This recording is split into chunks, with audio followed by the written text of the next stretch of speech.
하나님에 대해서 또 죄에 대해서 인간에 대해서 얘기 나누고 오늘은 이제 구원이 무엇인가 라고 하는 이야기를 나누도록 하겠습니다. 근데 제가 이거는 계속 지난 2년 동안 얘기했고 또 계속 반복된 내용이기 때문에 여러분에게는 어렵지 않으실 거라고 생각해요. 그러나 이게 또 어떤 분에게는 어려울 수 있어요. 예를 들면 제가 지난주 원죄에 대한 얘기 했죠. 원죄가 없습니다. 이거 굉장히 예민한 가벼운 문제가 아닙니다. 누가 잘못 들으면 아마 이상주 목사 이단이다라고 할 정도로 이게 원죄가 가벼운 내용이 아니에요. 그리고 오랜 그 전통 안에서 기독교가 원죄의 문제를 다뤄왔기 때문에 원죄의 문제를 이렇게 가볍게 쉽게 얘기할 문제는 아닙니다. 근데 제가 이제 그만큼 굉장히 오랫동안 고민하고 또 이렇게 이해하기가 쉽지 않은 문제라는 거예요. 진짜 농담이 아니고 다른 교회 가서 이런 얘기하면 교인들 절반은 막 기절하고 쓰러집니다. 목사님들 다 거품 물고 쓰러지시고 난리 납니다. 그런데 중요한 건 본문, 성경 본문이 진짜 무엇을 얘기하느냐는 거죠. 성경 본문이.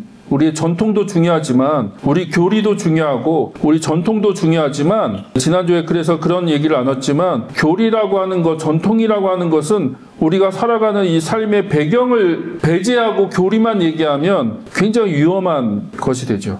교리든 어떤 전통이든 항상 배경이라는 게 있다. 상황, 컨텍스트라고 하는 게 있다. 그런 상황 때문에 이런 얘기를 한 거고 그것이 이제 교리로 자리를 잡았는데 우리는 자꾸 상황은 빼버리고 텍스트만 얘기하는 거죠. 텍스트. 그러다 보니까 이게 교조와 그런 것이 돼서 건드릴 수도 없고 잘못 얘기할 수도 없는 장로교 같은 경우는 아예 그냥 그렇게 자기의 그 교리로 성경을 보도록 훈련을 받아요. 그 교리 안에서 벗어나면 안 돼요. 튤립이라고 하는 칼빈이 세운 그 교리, 그 틀을 딱 정해놓고 절대 이 틀에서 벗어나면 안 되고 이 틀로만 성경을 봐야 돼 라고 얘기를 하거든요. 근데 사실 오늘이 이제 종교개혁 주일이죠. 10월 마지막 주가 종교개혁 주일인데 제가 항상 강조하지만 종교개혁을 한 지 500년이나 지났다. 500년이 훨씬 넘었다. 500년이라고 그러면 어마어마한 시간입니다. 어마어마한 시간. 우리가 그냥 말로 500년이지 우리나라 500년 전에 어떤 나라입니까? 도대체 어떤 상황에서 우리가 살고 있었습니까? 그러니까 이게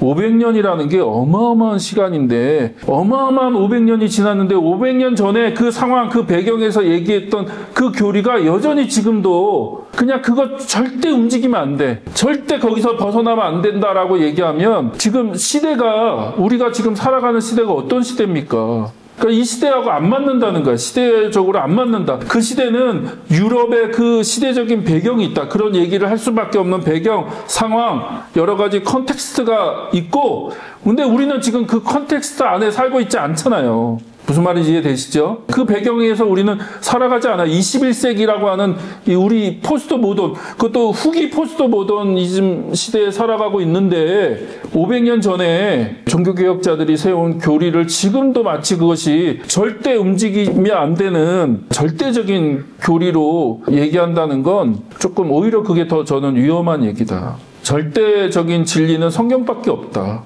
그리고 성경을 보는 관점은 인간이기 때문에 어쩔 수 없어요. 계속 바뀔 수밖에 없는 거예요. 500년 전에 사람들이 봤던 성경의 관점과 지금이 똑같을 수 없어요. 똑같을까요?